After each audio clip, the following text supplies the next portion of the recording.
গল্পটা বাংলাদেশের, গল্পটা বাংলার অতি প্রাচীন ইতিহাসের। আজকের গল্পটা টাঙ্গাইলের তাঁত শিল্পের, বুননের এবং শত শত বছরের বাঙালির ঐতিহ্যবাহী পোশাক শাড়ির।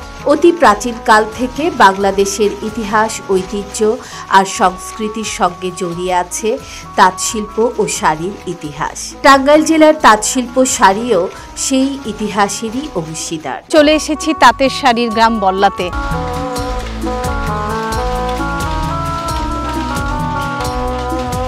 তাঁতেরও একটা ভাগ আছে, একটা হলো আপনার হ্যান্ডলুম, যেটা একদম হাতে বোনায়,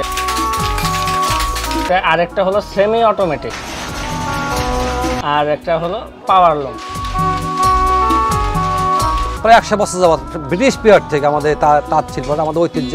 বডি আর এটা হলো আঁচল। আসসালামু আলাইকুম, আমি সোমা আফরোজ আপনাদের স্বাগত জানাচ্ছি আমার আরেকটি নতুন ভিডিওতে। আমি এখন আছি টাঙ্গাইল কালিহাতী উপজেলার আকচারান গ্রামে। যাব তাঁতের শাড়ির গ্রাম বল্লায়। তাঁত শিল্পের ইতিহাস অনুসন্ধানে দেখা যায় মরক্কো দেশের পর্যটক ইবনে বতুতা এবং চীনা পর্যটক হিউয়েন সাংয়ের ভ্রমণ কাহিনীতে এ অঞ্চলের তাঁত শিল্প, কাপড় বুনন এবং তুলা থেকে সুতা তৈরির উল্লেখ আছে। নানা রকমের পাঁচমিশালি কাপড় বোনা হতো এই তুলার সুতায়। আর প্রাচীনকাল থেকেই টাঙ্গাইল অঞ্চলের দক্ষ কারিগরেরা তাদের বংশ পরম্পরায় তৈরি করেছেন নানা জাতের কাপড়। টাঙ্গাইলের তাঁতিরা মসলিন শাড়ি বুনতেন এমন কথাও শোনা যায়। দিল্লির মোগল দরবার থেকে ব্রিটেনের রাজপ্রাসাদ পর্যন্ত এই মসলিনের সমাদর ছিল। ব্রিটিশ বণিকদের ষড়যন্ত্র আর ইংল্যান্ডের শিল্প বিপ্লবের অভিঘাতের শিকার হয়েছে আমাদের মসলিন, কিন্তু তার সার্থক উত্তরাধিকার হয়ে আজও টিকে রয়েছে টাঙ্গাইলের জামদানি, বেনারসি ও তাঁতের শাড়ি। আমার আজকের এই ভিডিও তৈরিতে আমাকে সহায়তা করবে আকচারান গ্রামেরই ছেলে রাকিব খান। বল্লা যাওয়ার পথে আকচারান গ্রামের সৌন্দর্য দেখে আমি দাঁড়িয়ে গেলাম। দিগন্ত জোড়া ফসলের মাঠ, যেদিকেই চোখ যায় শুধু হলুদ সরিষা, সরিষা আর সরিষা।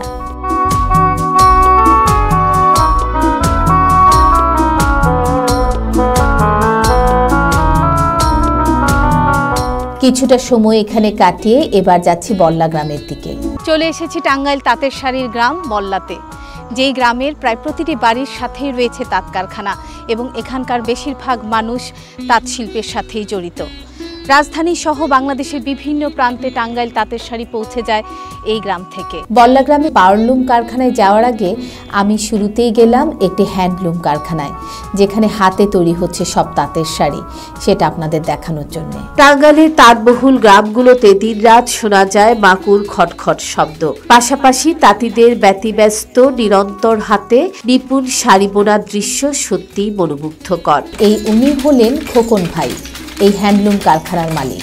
ওনার কাছ থেকে জানলাম যে একটি শাড়ি করতে সারা দিন লেগে যায়, আবার কখনো কখনো ডিজাইন যদি একটু বেশি হয় সেক্ষেত্রে 2-3 দিনও লাগতে পারে। ইতিহাস থেকে জানা যায় সনাতন ধর্মাবলম্বী বসাক সম্প্রদায় আদি তাঁতি, অর্থাৎ আদিকাল থেকেই এরা তন্তুরাই গোত্রের লোক। এরা সিন্ধু অববাহিকা থেকে পশ্চিমবঙ্গের মুর্শিদাবাদে আসে, মুর্শিদাবাদ থেকে রাজশাহী, রাজশাহী থেকে ঢাকার ধামরাই। এখানে আবহাওয়া, তাঁতের কাজ, কাঁচামাল সবকিছু ভালো হওয়ায় তারা পার্শ্ববর্তী এলাকায়ও ছড়িয়ে পড়ে। এভাবেই তাঁতিরা ঢাকার ধামরাই থেকে টাঙ্গাইলে এসে বসতি স্থাপন এবং কাজ শুরু করেছিল। টাঙ্গাইলে বংশানুক্রমে যুগের পর যুগ তারা তাঁত বুনে আসছে। দক্ষিণ টাঙ্গাইল ও দেলদুয়ারের বেশিরভাগ এলাকা জুড়ে বসাক শ্রেণীর তাঁতিদের বসবাস। কালের পরিক্রমায় বসাক ছাড়াও অন্যান্য সম্প্রদায়ের, বিশেষত মুসলিম সম্প্রদায়ের লোকেরাও তাঁত শিল্পের সঙ্গে গভীরভাবে জড়িয়ে পড়ে এবং তারা বসাক তাঁতিদের মতোই দক্ষ হয়ে ওঠে। মুসলমান তাঁতিদের বলা হয় জোলা। আবার সনাতন যুগী বা যুগীরাও তাঁত শিল্পে জড়িত। মোটা কাপড়, গামছা, মশারি ইত্যাদি তৈরিতে যুগীদের একচেটিয়া ব্যবসা। টাঙ্গাইলের কালিহাতী ও গোপালপুর এলাকায় জোলা ও যুগী সম্প্রদায়ের বসতি রয়েছে। হেঁটে যাচ্ছি বল্লা গ্রামের রাস্তা দিয়ে। চারপাশে যত বাড়ি দেখছেন সব বাড়ি থেকে ভেসে আসছে টকর টকর টকর টকর আওয়াজ, কারণ প্রতিটি বাড়িতেই রয়েছে তাঁত। গ্রামটি ঘুরে যতদূর বুঝলাম এই গ্রামের প্রত্যেকের মূল জীবিকা হচ্ছে এই তাঁত। পাশাপাশি এদের আবার অনেক কৃষি জমি রয়েছে। গ্রামটি বেশ সুন্দর। এবার আমরা যাচ্ছি পাওয়ারলুম কারখানা দেখতে। যেখানে সেমি অটোমেটিক এবং অটোমেটিক মেশিনেই শাড়ি তৈরি হয়। প্রথমেই যে ঘরটিতে আমরা গেলাম সেখানে দেখলাম কিভাবে শুরুতে ববিনে চরকা থেকে সুতো পেঁচানো হয়। পুরুষেরা তাঁত বোনে আর চরকা কাটা, রং করা, জরির কাজে সহযোগিতা করে বাড়ির নারীরা। টাঙ্গাইলের শাড়ি বোনার তাঁত দুই ধরনের, এক চিত্তরঞ্জন বা মিহি তাঁত, দুই পিটলুম বা খটখটি তাঁত। এই যে এটি হচ্ছে সেমি অটোমেটিক মেশিন, যে মেশিনটি অপারেট করার জন্য একজন ওয়ার্কারের প্রয়োজন হয়। কারখানাগুলো ঘুরে যেটা বুঝতে পারলাম, পাওয়ারলুম এবং হ্যান্ডলুম মেশিনে তৈরি শাড়িগুলোর মধ্যে মূলত পার্থক্য হচ্ছে এর ডিজাইন এবং কাজের উপরে। হ্যান্ডলুমের শাড়িগুলো খুব সিম্পল ডিজাইনের ভেতর হয়, আর পাওয়ারলুমে যে শাড়িগুলো হয় ভ্যারাইটিস ডিজাইন থাকে এবং ভারী কাজের ভেতর যে শাড়িগুলো, সেগুলো মূলত এই পাওয়ারলুম এবং সেমি অটোমেটিক মেশিনগুলোতে করা হয়।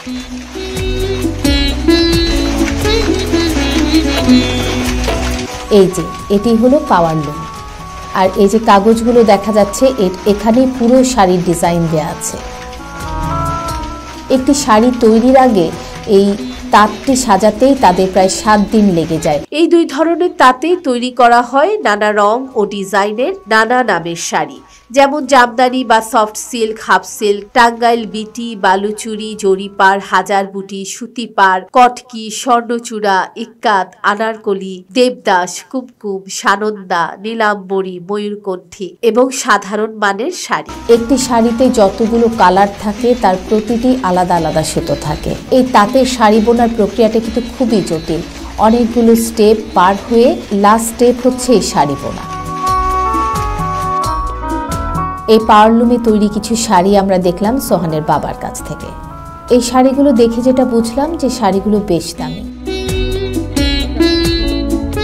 আপনারা তো পারিবারিকভাবে আসলে এই তাঁত শিল্পের সাথে জড়িত, তাহলে আমাকে যদি একটু বলেন যে কিভাবে একদম শুরু থেকে শেষ পর্যন্ত কিভাবে একটা শাড়ি তৈরি হয়। আচ্ছা, আমাদের এটা মূলত কোম্পানির থেকে প্রথমে একটা ডিজাইনের মাধ্যমে ডিজাইনটা অর্ডারে আসে। তো অর্ডারে আসার পর আমরা সেই ডিজাইন অনুযায়ী ওই কাগজ কাটা হয়। কাগজটা হলো মালা বলে, হুক জায়গার যে এটা, ওই হিসেবে কাগজটা কাটা হয়। সেখানে আমরা দেখবো যে গ্রাফের ডিজাইন করতেছে, এই ডিজাইনটার মাধ্যমে তারপরে কাটা হবে কাগজ।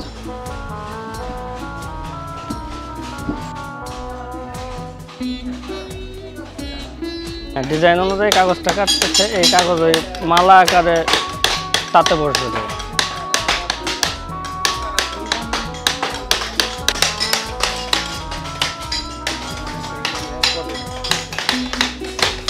এই জিনিসটা আবার অটোমেটিকও আছে, ওটা চলন দেখাচ্ছে, অটোমেটিক কম্পিউটারাইজড।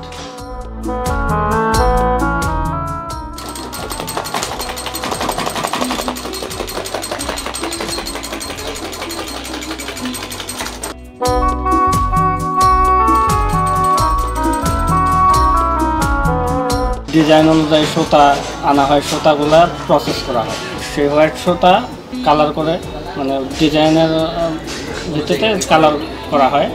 সুতাগুলো আপনার দুই ধাপে ভাগ হয়ে যায়। দুই ধাপটা হলো, একটা হলো আপনার টানা সুতা আর একটা হলো পরান সুতা। টানা সুতাটা হলো আপনার ডামের মাধ্যমে প্রথমে কারণ হয়, সর্বপ্রথম যেটা করা হয় ববিনে ওইটা পেঁচানো হয়। ববিন থেকে সেটা যায় ডামে, ডামের থেকে যায় আরেক ধাপ নরদ। আচ্ছা, সেই নরদটা যায় তাতে আপনার ওইটা সানা বা বওয়ার মাধ্যমে ওই ডিজাইনের অনুযায়ী সুতাগুলা সানা করা হয়, সেইভাবে তাতে ওঠানো হয়। টাঙ্গাইল জেলার 12টি উপজেলার মধ্যে টাঙ্গাইল সদর, দেলদুয়ার, কালিহাতী, নাগরপুর, সখীপুর হচ্ছে তাঁতবহুল এলাকা। এছাড়া ভুয়াপুর ও গোপালপুর উপজেলাও তাঁত শিল্প রয়েছে। টাঙ্গাইলে তাঁতের সঙ্গে প্রায় 5 লাখ লোকের জীবন জড়িত, আর সারা টাঙ্গাইলে তাঁত রয়েছে লক্ষাধিক। এই লক্ষাধিক তাঁতের সবকটিতেই আবার টাঙ্গাইলের শাড়ি তৈরি করা হয় না। টাঙ্গাইলের ঐতিহ্যবাহী শাড়ি তৈরি হয় এমন তাঁতের সংখ্যা 20,000-এরও কম। আর এই ঐতিহ্যবাহী শাড়ি তৈরি হয় প্রধানত বাজিতপুর, পাতরাইল, নলসুন্দা, চণ্ডী, বিষ্ণুপুর ও বল্লা গ্রামে। বল্লা গ্রাম থেকে ফেরার পথে বল্লা বাজারে এসে দেখা হয়ে গেল এই গ্রামেরই কিছু প্রবীণ ব্যক্তির সাথে, যারা ওতপ্রোতভাবে এই তাঁত শিল্পের সাথে জড়িত। আমাদের বল্লা তাঁত শিল্প এলাকা, বল্লার যে শাড়ি হয়, বিশেষ করে আমাদের এই বল্লা, রামপুর, অত্র এলাকার এটা আমাদের বাংলাদেশের মধ্যে একটা বিখ্যাত শাড়ি, টাঙ্গাইলের শাড়ি বলে পরিচিত। এই শাড়িটা আমাদের পাটটাইল থেকে শুরু করে সারা বাংলাদেশে এই শাড়িটা আমাদের রপ্তানি হয় দেশের বাইরে, ইন্ডিয়াতে। আমাদের তাঁত শিল্পটা প্রায় 100 বছর যাবত, ব্রিটিশ পিরিয়ড থেকে আমাদের তাঁত শিল্পটা আমাদের ঐতিহ্য। আমাদের এখানে আমাদের বাপ দাদা তাদের পূর্বপুরুষরা এই তাঁত শিল্পের সাথে জড়িত। টাঙ্গাইলে তাঁতের শাড়ি তৈরি করতে হাতের কাজ করা হয় খুব দরদ দিয়ে, গভীর মনোসংযোগের সঙ্গে অত্যন্ত সূক্ষ্ম ও সুদৃশ্যভাবে। বর্তমানে তাঁত শিল্পের বৈপ্লবিক পরিবর্তন এসেছে সুতা, বুনন আর কাপড়ে। টাঙ্গাইলের সফট সিল্ক ও কটন শাড়ি এখন সবার নজর কেড়েছে এর বুনন ও ডিজাইনের কারণে। এর বিশেষ বৈশিষ্ট্য হলো পাড় বা কিনারের কারুকাজ। আবার তাঁতিরা তাঁতের শাড়ি ছাড়াও হালামোলের নানা রং ও ডিজাইনের 3 পিস, লুঙ্গি, গামছা, চাদর, ওড়না এসবও তৈরি করতে সিদ্ধহস্ত। ভারত ভাগের পূর্বে টাঙ্গাইল তাঁতের শাড়ির বাজার বসত কলকাতায়। পাকিস্তান প্রতিষ্ঠার পর থেকে টাঙ্গাইল তাঁতের প্রধান হাট হচ্ছে টাঙ্গাইলের বাজিতপুর এবং পরে করটিয়া। মহাজনদের পাশাপাশি ব্যক্তিগতভাবেও এই হাট থেকে অনেকেই পছন্দের শাড়ি কিনে নিয়ে যান। ইউরোপ, আমেরিকার বিভিন্ন দেশ, জাপান, সৌদি আরব, ভারতের বিভিন্ন রাজ্য সহ পশ্চিম বাংলায়ও টাঙ্গাইলের তাঁতের শাড়ির ব্যাপক কদর রয়েছে। ঐতিহ্যবাহী কারিগরি জ্ঞান ও নিষ্ঠা ছাড়া আসল টাঙ্গাইলের শাড়ি তৈরি করা যায় না। আসল টাঙ্গাইলের শাড়ি তৈরির জন্য এর তাঁতি বা কারিগরদের শিল্পী হয়ে উঠতে হয়। টাঙ্গাইলে সেই শিল্পী তাঁতি আছেন, তাই টাঙ্গাইলের তাঁত শিল্প ও তাঁতের শাড়ির এত সুখ্যাতি এখনো বজায় রয়েছে। আমরা যে পাওয়ারলুম কারখানাটা ভিজিট করলাম, সেখানে তৈরি শাড়িগুলো এখানে থরে থরে সাজানো আছে খুব সুন্দর করে। আপনার এই শাড়িগুলো কি হাটে যায় না? হ্যাঁ, আমাদের শাড়িগুলো হাটে যায় এবং টাঙ্গাইল পাটটাইল যায়। পাটটাইল? হ্যাঁ, টাঙ্গাইল পাটটাইল যায়। এটা একটা বডি, এটার আঁচল হলো এটা কালারফুল আছে। একটা শাড়ি 6 থেকে 7টা কালার হয়।